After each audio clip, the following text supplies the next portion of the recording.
So, hello and welcome to the Good Grief Festival, to this particular session, which I am delighted to be here with Katherine May. And we're going to be talking about the power of rest and retreat in difficult times. Katherine I'm so delighted to have you here. She's the writer of a wonderful book called Wintering, which I've thoroughly enjoyed. And she's also you're both a fiction and non-fiction writer, Katherine. Yeah, a bit of So both, yeah. yeah, bit of both. And you have written this great book, which is so great in terms of bringing out wisdom and power of moving inwards of these times, these darker times in our lives that we encounter. But you live in Whitstable by the sea, and you're a Yeah, great lover of the outdoors. And having read Wintering, you're a great lover of cold sea swimming now too. Am I right? yeah, absolutely. Yeah. Yeah. I love anything to do with the sea. So basically any opportunity I have to get into contact with it, either being beside it or in it, I take very, very, very willingly. Amazing. Yeah, well, I've only started. I tried to do this year for the first year of the full year. I haven't. I failed, however, in the last 2 months. Um, It's and not been an easy year to do it, no, It's not. I think we're being so motivated about just keeping going with all the pandemic stuff that actually it's really hard to get into freezing cold water when everything's difficult already. yeah, you've also got a great podcast which I've been listening to a little bit too, called The Wintering Sessions, which is with writers and um, you sit in conversation about their own times of wintering. It's been really that's so inspiring too. So I'm Mary Kennedy. I have I'm really a coach and a teacher. I also set up what I call the Celtic Wheel. It's an online course for women that I have been running for the last 3 years, and it's really for me the heroine's journey in terms of some of the journey that we are taking as women in the 21st century, working with the Celtic wisdom.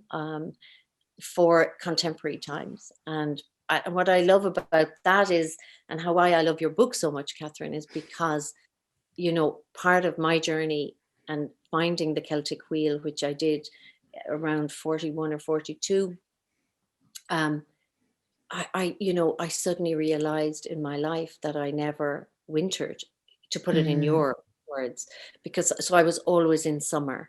I was very, I had a high performance work. Everything about my life was, I think you put it in the book, I was deferring anything to do with winter. And mm. my whole bias was being in, I think as we learn in our contemporary culture is just bigger, brighter, better. When it's all about being out there and being always on and performing and producing and being perfect and all those P's that don't Yeah, serve us. So when I yeah. read your book, it was so amazing. And I think for people who maybe haven't read your book, maybe it would be a good place to start, is like, what is Mm, winter? yeah. So Mm. wintering is a word that I borrowed really, which I use to talk about the fallow periods in life. So those are the times when we feel cast out, unable to act, kind of frozen, if you want to carry on the wintry metaphor. They're very useful wintry metaphors for this. And it might come for all sorts of reasons. It might come because you've had a health problem. It might come from mental health problems. It could come from a big life event like a divorce, a bereavement. It can just come because change is happening and we don't know how to process it yet. But what I say is, like, however it arrives, it's always painful and difficult. And it's also inevitable. We all have these wintering times in our life, but we tend to ignore them as a society. We tend to keep them like our dirty secret almost. And that means that we have this huge sense of failure about them because it's just not normalized for us in our world, really. And so I've kind of borrowed this word wintering, partly because I think we can relate what we do to how the natural world winters, but also because because I love winter. Actually, I'm a big winter fan. I find winter a really restorative season, and I know the Celtic world has got loads to say about winter. I'm hoping we'll talk about that later. Yeah. But yeah, what I kind of really want to say about it is that we can't avoid wintering. That happens to us anyway, but we can get back in control of how we winter. Beautiful, beautiful. Yeah. And even that, like that first line in your book, sometimes winter happens in the sun. Really, I love that first line. It was so powerful. And it is that sense of, it's a verb, it's a skill. You talk about your son and about teaching him the skill of wintering when he was hitting a hard time and that place in his own little life that about around school. So yeah, I really love how you did it. And one of the things that struck me about that was, you bring in, you weave like a big winter blanket that we all need in winter. Like you weave in the stories of people, of your own story, which is an amazing story too, but also like even the story of when you were 17 and you said you learned to winter early. Yeah. Because of an undiagnosed, you were undiagnosed as Autistic. Yeah. autistic, yeah. Yeah. And also then you also weave in these enchanted fables and like the stories of snow, and then you have suddenly robins and field mice, and I just found it so deeply. It was like that blanket. It was, oh my God, this is amazing. So I'm curious about how important, or it was striking me, how important stories are for us at this time, at a time of wintering in our world, but just generally when we're in a place that's difficult and challenging and lonely and all Yeah. of those things. I think stories save us quite often, actually, and I do think that we naturally tend towards them at those times of need. I mean, I look a lot at children's books in wintering, because I noticed, first of all, how I often turn back to my childhood favourites when I'm struggling. They're kind of comforting reading, aren't they? They're familiar territory. But that made me really realise how many of them happen with a big snowfall, like Narnia, The Dark is Rising, The Children of Green Know, the sort of travelling far north in the Philip Pullman books, like Harry Potter makes a big thing of winter and Christmas even. That snow is so often present, or at least a hard winter. And that made me realise that children's books are often almost deliberately acting as guides for us. I think they're almost deliberately showing us what happens when you get cut off and you have to dig deep to find your survival instinct. And when I noticed that, I began to think about how many adult stories that's true of as well. How much of our mythology, such as it is, we lack a load of mythology now. I think we could do with a bit more. But what stories do is they provide us with symbolic thinking. They let us kind of process stuff at one remove, and that communicates with us in a different way to talking about it directly. So yeah, I mean, you obviously, I'm a writer. I'm going to love stories, right? I'm not going to go, oh no, they're rubbish, but I do think they're incredibly powerful. Yeah, and I think at this time, when we're all trying to make meaning out of this pandemic and the disruption, and that the psyche and this, I think for me, they speak to my soul. They get me out of that more rational mind. So you're, as a writer, you're used to it. In my rediscovery or reclaiming of the Celtic tradition in myself, as you say, like myth and the power of myth in terms of our becoming.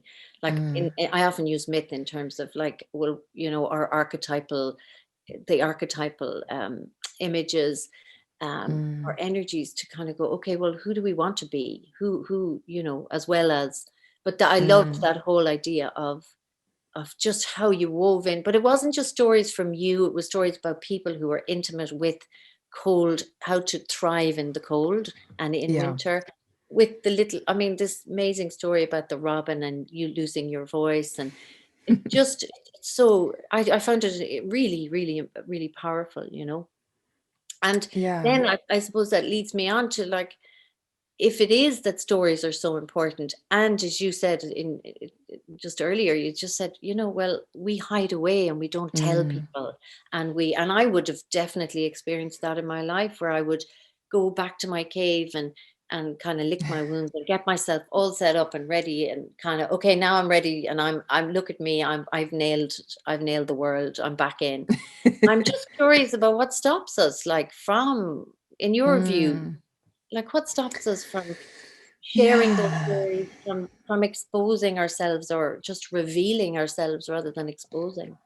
Well, I mean, it's not easy to be vulnerable, and we can't always rely on people to treat us well when we are at our most vulnerable. And I do think that because we don't have a language for this, we don't have a language for talking about how wintering is part of the life cycle and how normal it is to drop out. You know, wintering isn't something that happens because we've done it wrong. It's something that will happen anyway, no matter how perfectly we live our lives, even if that could be a thing. And you know, like, grief and bereavement are such a good example of that kind of wintering. You don't get to choose that. Nobody would ever choose that, but it happens anyway, and it will happen to every single one of us. And the way we handle those times in other people's lives is often quite brutal, actually. You know, we might make space for them for a week or so to talk about their pain and their hardship and their grief. And then after that, it becomes impolite to mention it almost. You know, we kind of turn away, or we do wildly inappropriate things like jollying people along or telling them, oh, well, it's all right. You know, like, we've got all these ridiculous stock phrases. And actually, I mean, at the end of the book, I look at the kind of stuff we share on social media nowadays, you know, those awful panels that have got like an aphorism that, you know, it's kind of like, hang on in there, and or you know, like, you're strong enough to deal with this. And I find those unpleasant, I have to say. I think they are the opposite of showing care or the opposite of helping, because what they're saying is like, I'm going to shout a slogan at you and you just be quiet, please, because, like, this is, I can't take any level of you being in pain. I don't want to hear it. I'm just going to provide like a one-off pat answer, which incidentally I'm broadcasting to all my friends, lest any of them irritate me with their feelings. You know, it's so depersonalized. And I hear a lot about people saying, oh, you know, we're becoming a country that's better at sharing its feelings, you know. And certainly we're talking about mental health now. We're beginning to open up conversations about difficult times in life. But on an individual level, we so often refuse people access to our basic care and our basic ability to listen. And anyway, so sorry, that's a big roundabout way of saying, like, I think we create a culture of shame around our wintering periods. I think we almost explicitly forbid people to raise the issue of them. And then that just perpetuates the secrecy, because when it happens to us, we haven't got a role model, if you like, for how to survive it, which is why we have to turn back to stories, I think. Yeah, yeah, God, I love that. There's so much in that. So much. When you were speaking, I was thinking of, you know, how much, um, yeah, this time is, when we do go into wintering, when we do begin to open up to it, or certainly when I Mm, did, the realization that actually I couldn't be with someone else's pain. I mm, needed to fix them. I needed to rescue them. I needed to hand them the slogan, you know, yeah. and how painful that was. But also, I also remember when my father, when he got his diagnosis of cancer, and I was really close to my dad. And I'll never forget, I had been on a wintering of sorts, and I had learned a Mm, little bit of wisdom. And I remember I was about to go in to teach a yoga class, and I got the call, and every sinew in my body just wanted to go down the west of Ireland, really, make the mm, cup of tea, pretend everything was fine, say we'll all get through this, and do none of the deep kind of acknowledgement of what's here. And I was yeah. utterly heartbroken. And I said, no, this journey I'm going to do different with this man who I know is Mm, now about to leave. And we had 9 months where I didn't hide my heartbreak for a moment. You know, even when I think of it now, I can feel it. yeah. I mean, it wasn't sadness. It was just this living grief as part of living life. And Mm, it was a deep mm, entering, but my God, it was, I think, what something like what I experienced when I read your book. It's like, if we can winter well, as Seamus Heaney, I don't know if I'm sure you've heard that phrase that we're all now Yeah. using in Ireland. If we winter this one out, we can summer anywhere. Mm. And in your book, what I discovered was like a beautiful intimacy with life as you taught us how to winter, or you pointed us in the direction of how to do this thing you calling wintering. And Yeah, that's it's what about I that kind of discovered. integration, isn't it, really, of everything, of Yeah, grief and death as part of life. You know, they're not opposites, they're not in opposition to us being alive. They are fundamental to the experience of being human. And that sadness and discomfort is definitely part of us and what we are and what we do. And despite how horrible it is, it enriches us too. You know, I'm not interested in drawing false positives and saying, oh, you know, this is like amazing, you know, this is not an amazing experience, you know. You know, like you will come out stronger, but not in a bouncy kind of a way.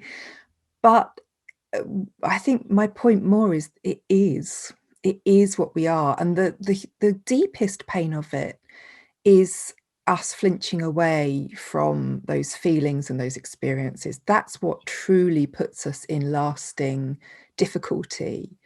And I think the other kind of practice that we have that does real psychic damage is the practice of, whenever someone tells you something bad's happening to them or has happened, finding an explanation about why that could happen to them and not you, which always amounts to some way that they brought it upon themselves. I do think that we're all guilty of that sometimes, of rather than witnessing something awful, we seek something that comforts us quickly, and that comfort often is quite, you know, restrictive in terms of how we're willing to see other people, you know, making mistakes or just getting on with their lives. And then it happens to us, and that hurts us more because we think we've got to place blame on ourselves then.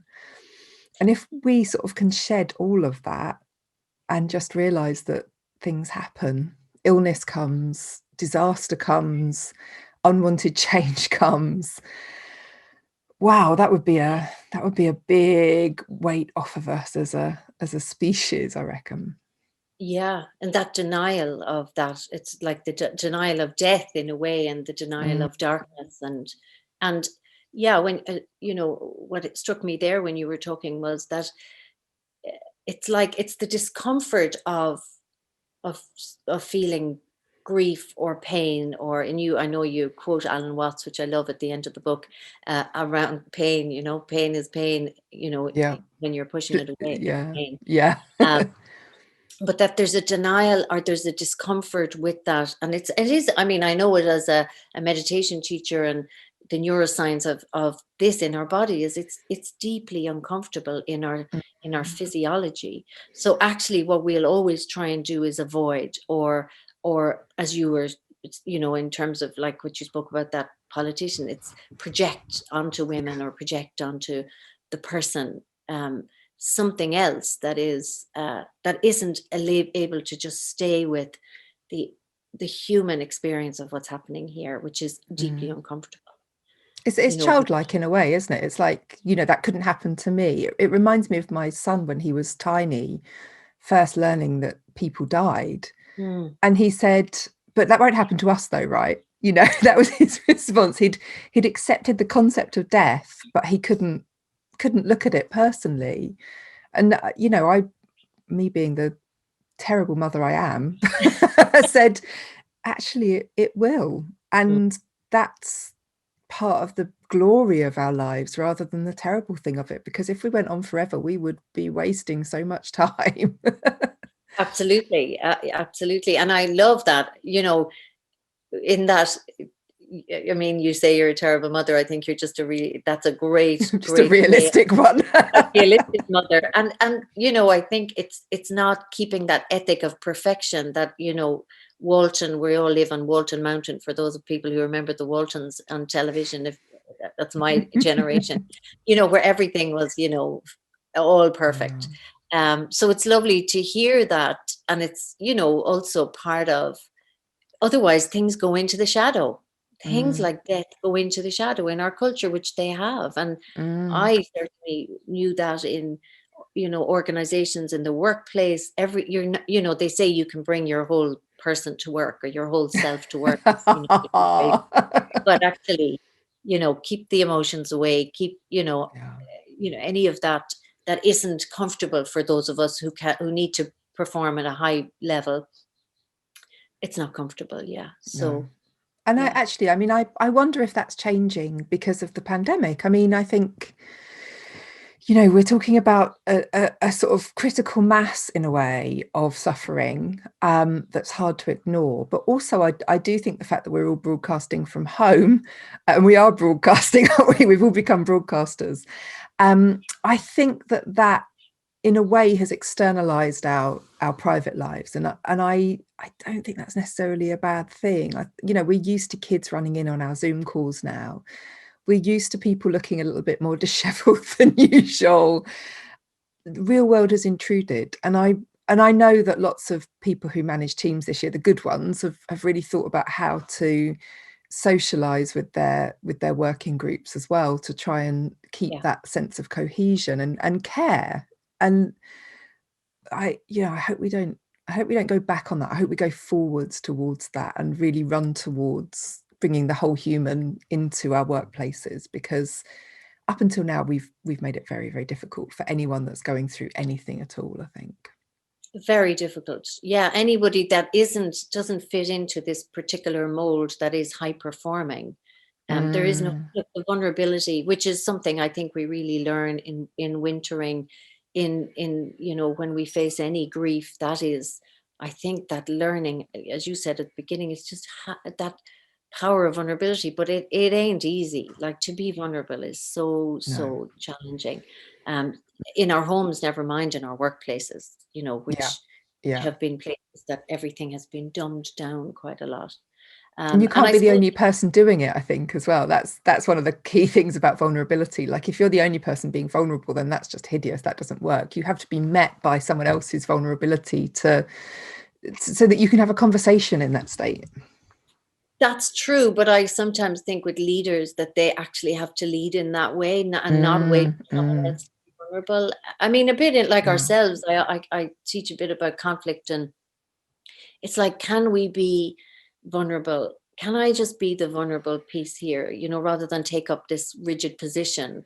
And can I Mm, be vulnerable, even if there isn't somebody else willing to have that conversation? Then yeah. maybe if they're never going to be willing to have it, you might not want to stay around, whether it's in a workplace or a relationship. But Mm, I love what you say about it takes two, or it takes a certain to be in relationship to vulnerability. But I think if we really want this pandemic to have an effect on us, and we really want to bring the changes like mm, we've been talking about, then I think we also have to step up, those of us who feel strongly about it and know that yeah. actually this will create a better world for our kids. Uh, Vulnerability leadership. I think that's the new the way forward. yeah, there you Yeah. go. Absolutely. Yeah. It's what we Uh, need. yeah. And a line I remember from the book was, wintering, to cherish wintering. We Mm, should cherish, and I love that word, cherish, and yet it just feels like so hard to yeah. cherish. And I'm just wondering now, in this pandemic, when we have, I mean, here in Ireland, we've been in lockdown, as I think you have in the UK as well. Yeah. And it looks like we're not coming out till May or beyond May. So people are really feeling this long haul. Like, how do we cherish? And what are Mm. the gifts, in a way, that we might take out of this time of wintering? Yeah, and I think what is really important to say is that you don't get any prizes for being Pollyanna in this situation, and for kind of making it sound great when it's not. I do think that part of really understanding our winterings is to be able to say openly, like, this is vile, I hate this, I'm really not enjoying this, but to also really dig into the comforts of it and to really turn towards the things that make us happy within that. And like, one of our tendencies, because we're so ashamed of our winters, I think, is that we often feel like we either are suffering in a kind of absolute sense, or we're not. And that therefore we deny ourselves pleasures and deny ourselves moments of happiness and even laughter. And like, wintering is much more patterned than that. It's much more textured. It often isn't all one note. And we can learn to alleviate what we're going through for a little while. And sometimes, getting through a whole day is a challenge. And so it's about finding stuff that keeps you going for the next 10 minutes. And that, I mean, that has to be small at the moment. Like, that's all we've got. And so, that can be like looking after a pot plant for 10 minutes. I mean, I tell you what, my potted plants have been so well cared for in lockdown. They don't know what's hit them. The hint of a brown leaf and it's, carefully eased off, and there's a little sprayer that comes out. But do you know what? When I'm feeling sort of frustrated and desperate and uncomfortable in my own skin, going around and watering my plants can really alleviate that and just get me through that next period of time. And then I can maybe make a cup of tea, and then I can maybe go and stand out in the garden and have a little look at the clouds for a while, like those. It's about those micro seasons of experience that we endure, and like giving ourselves permission to take pleasure in those, even when the overall average of our day is not a happy time, I think. Yeah, that reminds me of the great Celtic wisdom of, that seasons, these are cycles in our lives, and that, you can be in Samhain, which is the Celtic winter, beginning of winter, is the doorway into winter. You can have a Samhain moment in the middle of at the summer equinox or the summer solstice. So it's like, I love that sense of it's a labyrinth rather than this linear kind of way of, well, we winter and then we'll summer, or that kind of thing. And the other thing that reminds me of, when you speak of that, is that, in winter, it's not, we think of it as, when we don't embrace it, when it's gone into the shadow and we're fearful of it, actually we don't realize how nourishing and nurturing the darkness is. And if we think about winter, and these times can really be such a time of deep nourishment for us, and rest and renewal. Absolutely. And one of the things I hear most from the women I work with, and it was my own experience, was, oh my God, it was such a relief to just have permission to rest, to stop. Yeah. And, because Samhain happens in October.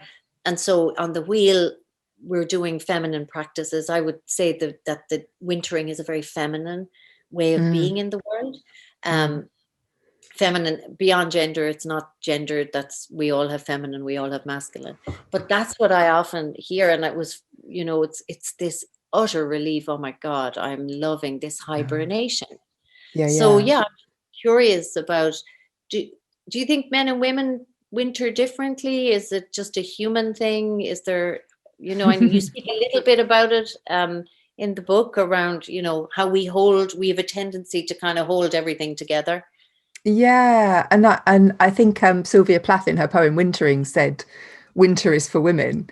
But I actually, observing men go through a similar thing, I'm not sure that's entirely true. I think we do have, as you say, it's about the kind of balance of masculine and feminine qualities within us, if you like, the divine feminine that's sometimes referred to. And in the Celtic tradition, that winter period is often called gestational, which I think is such a lovely way to describe the qualities of winter, and the idea that winter is this time of, quietening down, slowing down.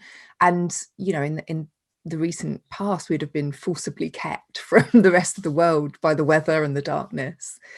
But then undertaking acts of restoration and recovery, so massing our energies again, restoring the house. Maybe you're kept indoors a lot in winter, and that means that your attention turns to all the stuff that's got worn down over the summer. We might be repairing things, like all of those qualities and practices that are associated with getting everything ready again for our next sortie out into the world.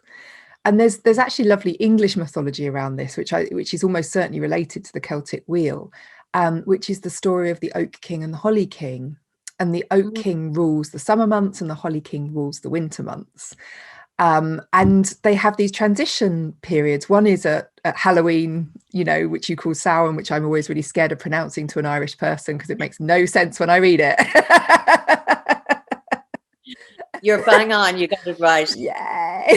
Yeah. And the other ones around about now, that basically right now the Holly King who rules the winter, his powers are waning, and he's very soon the Oak King will defeat him, and his powers will mass until the height of summer, and then gradually his powers will wane, and then the Holly King will take over, and his powers will reach their height at midwinter.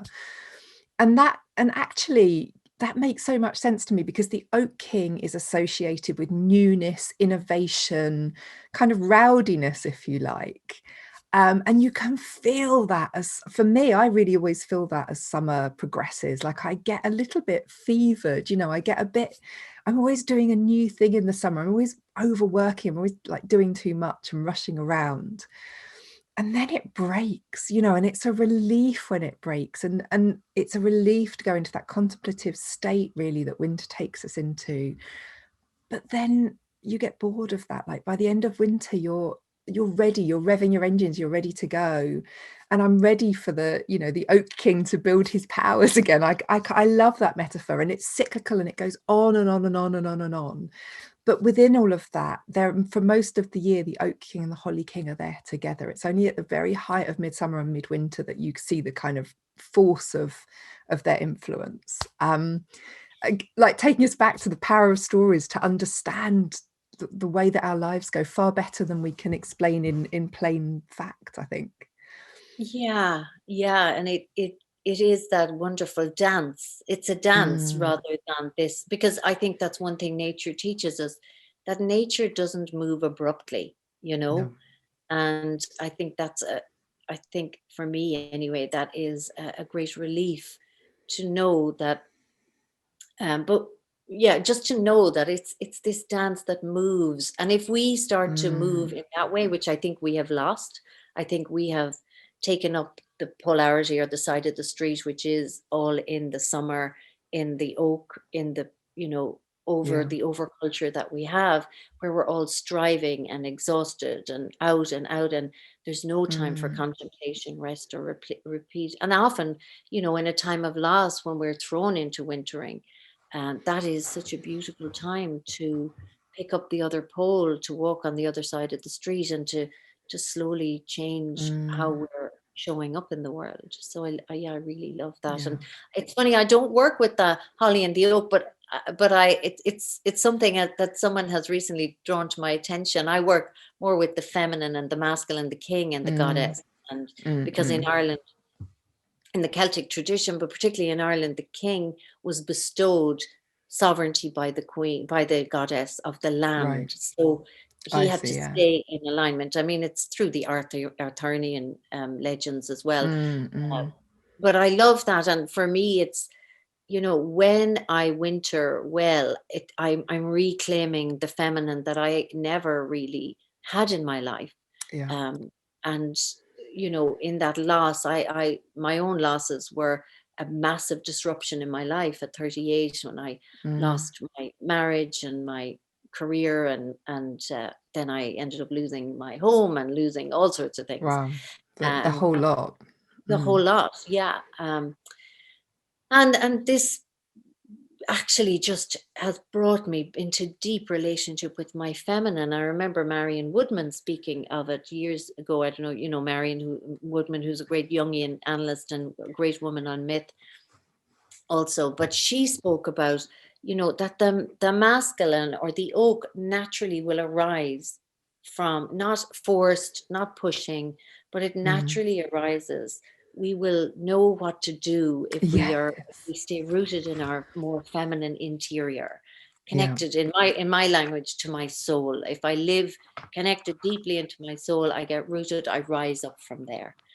That's it's that the passivity of that is really important, isn't it? Like letting it arise, like not trying to make it grow and forcing it and thinking that you can control the world through holding your breath and a sheer act of will, yeah. but actually just like letting it unfold. And that is what that natural cycle teaches us. You know, we are not in control of that. You know, you can't turn the sea back, as King Canute learned, and you can't, you know, make the seasons go faster. You have to watch them and walk alongside them and listen to what they're telling you, and that rhythm is provided for you to a certain extent.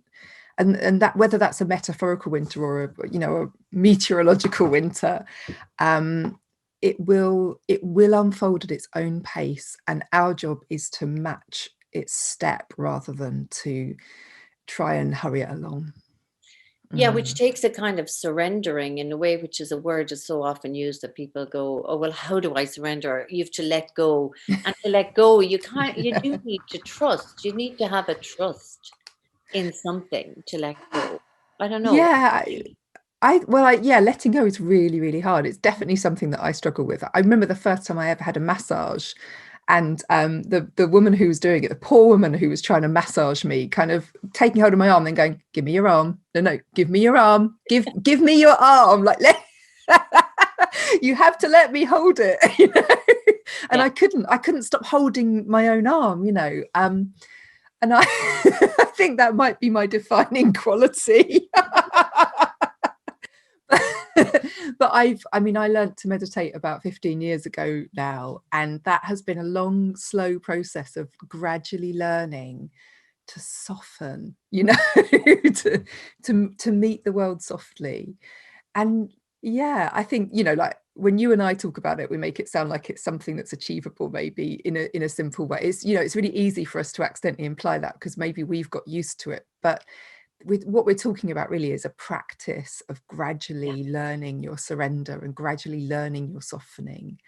And if you did it all in one go, it would overwhelm you. That would not be the best way to do it. But it's about turning back to it over and over again and saying, how can I meet this in a gentler way? You know, and that's and you feel the benefit of that eventually. You really, really do. It's transformative, but it's not instant. It could never be instant. Yeah. I think that's such an important point. And you're lovely bringing in the softening, which again is people are kind of afraid of that. We don't use words like be gentle and soft and, Mm, so much. And I think, yeah, that's a beautiful way of saying it, and a reminder that just because we're sitting here having wintered ourselves within an inch of our lives, maybe that it isn't easy. And yeah, again, a lovely symbol that I work with and helped me in my own is that you do the wheel, you go around all of these seasons, you inhabit the whole piece is, can I learn to inhabit all 8 seasons? They're yeah, just yeah. energies that come in our lives. Can I learn to know when to move in and when to move out? And then as you complete one cycle, you're actually going deeper into a spiral. And it's just this Mm, spiraling that as you go deeper, you're encountering often the same things over and over again. And you're just kind of knowing them, as D.H. Lawrence would say, as if for the first time again. And that's yeah. really a process that it's not goal oriented. It's very much just letting myself move and noticing when I'm trying to surrender, actually I'm really resistant, and just being soft with the resistance. And I think that's such an Yeah, and just learning to notice your resistance. I mean, I think we're often uh, like unkeen on noticing how resistant we are because other people are resistant and we're not resistant. You know, that's like that's what we think. yeah, exactly. And if you, I mean, again, like this is what meditation teaches you, because it takes you into a space where you look at yourself over and over again and you can't avoid yourself, and you notice the kind of teeth clenched, fist straining resistance that we so often put up to so many things. Yeah, And like sometimes all you can do is notice it, but it's informative. It really is. Yeah. yeah. Yeah, oh God, I've had those moments in meditation over and over. Yeah. But it is, and in a way that brings me to one of the things you talk about, and in the book, is ritual. How and you gave me a new perspective even on the ritual in the Celtic Wheel. That's what I love about your book. I got so many new perspectives.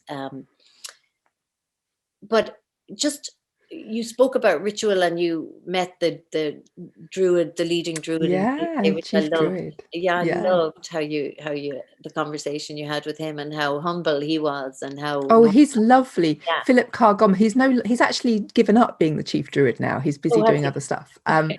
But he's really worth seeking out actually online for anyone that's interested in like ritual and the Wheel of the Year, because he's another very soft presence actually. Yeah. Yeah. Sorry, I interrupted you because I Not, just had to, oh, no, I love that. I he's wanted to wonderful. be pleased to that because it was lovely.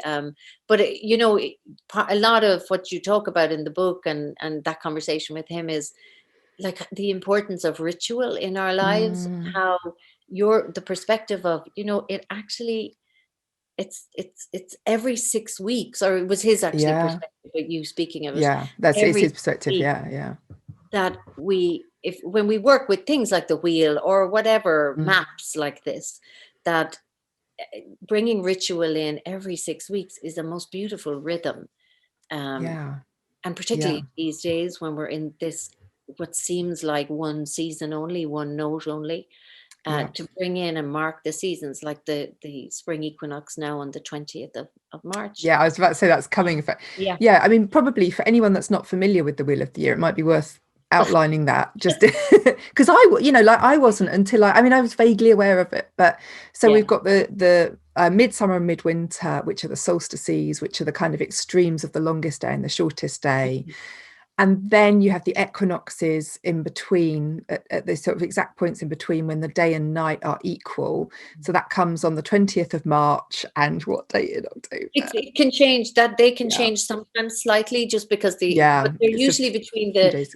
20th and the 22nd of Yeah, March, or yeah. 22nd of It's always September. 20s all the way through more or less, isn't it? So the Yeah, solstice tends to be the 21st. It's the yeah. 20th to 21st. Yeah, exactly. Yeah. And but then if you adopt the Wheel of the Year, there's a midpoint in between all of those 4 points, which makes up to 8 celebrations, rituals, markings all across the year.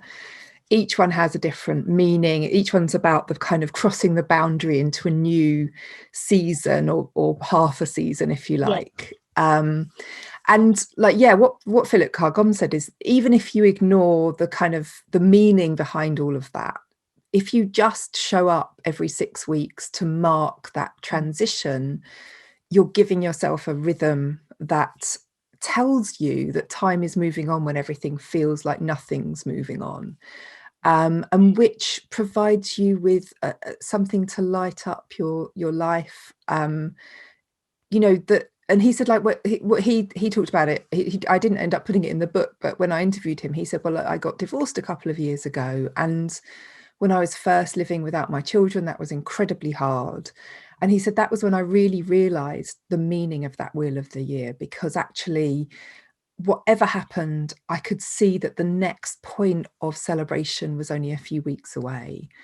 And he said sometimes I was clinging on for those, for those 6 weeks for the next one, but I could see it coming. Yeah. And gradually things started to move. And I thought that was really, really, really massively insightful. And all you got to do is light a candle in your window, or have a bonfire in the back garden, or watch the sunrise or set, or like it. You don't have to dance naked with flowers in your hair. It's No. not, it doesn't have to be weird. It's fine. Although I do love that there's a way in the book that you're kind of reluctant, but you're going, Yeah. I'm doing it anyway. And yeah, I think that ritual piece is so important. And I saw it, and I really felt that in the book. And yeah, one of, for me, I was the same, when I encountered this Celtic spirituality, or this Celtic wisdom, I was so conditioned to, like, pagan is bad and Christian is good, Yes. Yeah. even though it's like in my cognitive mind that doesn't make sense. But how Mm. we've been so conditioned, and it's just taken time for me to just slowly adopt these things, and then to see the power of them, Mm, and light a candle, or in the Celtic tradition, the two elements that they use are fire and water. They're the yeah, elements of alchemy, so yeah, wash your face, wash the winter away is a beautiful way of yeah, doing, that's just lovely. washing the dark half of the year away, and Mm. or light your fire. It's beautiful. um, And but that's exactly it. When you engage with these traditions, they often come at exactly the right time of the year. Like I washed all my windows at the weekend, and that feels like exactly the right thing to yeah, do right now, to let that spring light in. Like it's actually quite intuitive and logical. It's not a weird backfitted no, experience, and at the same time, at Halloween as I know it, it's actually a really fantastic time to start engaging with the uncanniness of the darkness that we all intuitively experience, and to think about why that's bothering us, if you like why does it feel so uncanny at that point of the year, because it does. And that's the beginning then of our craving for light. And so then all those beautiful festivals of light come in that are so nourishing and necessary as the year darkens. It's and like I always pickle at Harvest Festival. Why yeah, would you not pickle at Harvest Festival? yes, because you need to be prepared for the winter and for this Yeah. hungry gap that comes in the winter where there is Mm. no food. Yeah, And also absolutely. the sheer joy at the abundance that you see there. I live near this really, it's quite a famous kind of market hall called the Good Shed in Canterbury, which is um, it only takes fruit and vegetables and meat and fish from within I think 15-mile radius or something like that, or 20-mile radius. And so you really get a sense of the year changing when you walk into that market hall in a way that we'd once have seen all the time and now we rarely do. But going there at Harvest Festival is just joyous. It's so beautiful. Like they always have this very big like pile of fruit and vegetables at the center of the hall, and you get this sense of the abundance that people would once have felt at that very particular time of the year, which we forget because like Tesco's doesn't show us that, like it's invisible. Yeah, Mm, yeah, it's beautiful. That's the joy of nature, and the power of the work you bring around wintering is to really draw our attention and bring us those perspectives that are so important, I think, right now. yeah. Um, well, let me bring this to a close. Let's transition out as we're learning to Slowly. slowly. Um, if somebody's, and I'm sure it's for most of us, in the collective, we're in a time of grief, a time of moving into the darkness, or being in darkness, not moving in as such. Or someone may, listening to this, might have had a loss or a bereavement or a Mm, disruption that can throw us into wintering. Like, is there anything? I'm sure there's loads you can say, but is there mm, anything that you feel, that you can share from your experience and from your research and from your beautiful book that might just bring a sense of yeah. allowing them to soften a little? Well, actually, do you know what? You just made me think of a conversation I had with the broadcaster Ramona Ali on my podcast. And it like the very funny thing, because I didn't go to a very posh school. I went to school with Ramona. She was in my class, and she now does like a thought for the day thing on the Zoe Ball show. She's Mm. really uber. She's kind of she's a Muslim, and she talks about living as a Muslim very beautifully.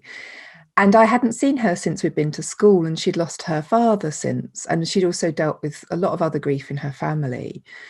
And we ended up having this conversation that said, wow, stuff has really changed for us since then, but I felt closer to her than I'd ever done before. And she said this beautiful thing, which was like, well, that's because my grief can talk to your grief, and that's a whole other conversation we can have. And it gave me chills then, and it gives me chills even saying it, because there's so much truth in that. And so like, let your grief talk to other people's grief, let that flow of understanding happen. And that's you do have to soften to do that, and you have to find someone who is soft enough to reply. I suspect anyone who's tuned into this festival will be finding that softness already. That's You're doing the right thing if you're tuning into that conversation, because that's a new room that you found in your heart that you didn't have before. It's an opening of space rather than a closing of it. And you have to learn how to inhabit that space. It's not always a comfortable space, but it is your space now, and you need to make yourself at home in it. Oh, that's so beautiful, Catherine. Like that's really touched me. I can feel it in my own heart, and Mm, it's so mm, true. This shared humanity of, yeah, just sharing grief and not being afraid of it. So thank you yeah. so much. It's Oh, it's been been lovely to talk to you. It's been so nice to meet you. so lovely. Yeah, likewise, Catherine. So lovely, and really, it's. I just have to say the book is a wonderful book that I know I'll read over and over. And Mm, I hope others will pick it up because it's medicine for this time. thank you. That's very kind. Not at all. Thank you, everyone, for listening in and tuning in. And I hope you've enjoyed our conversation. I've certainly loved it. And I hope you enjoy the rest of the Good Grief Festival.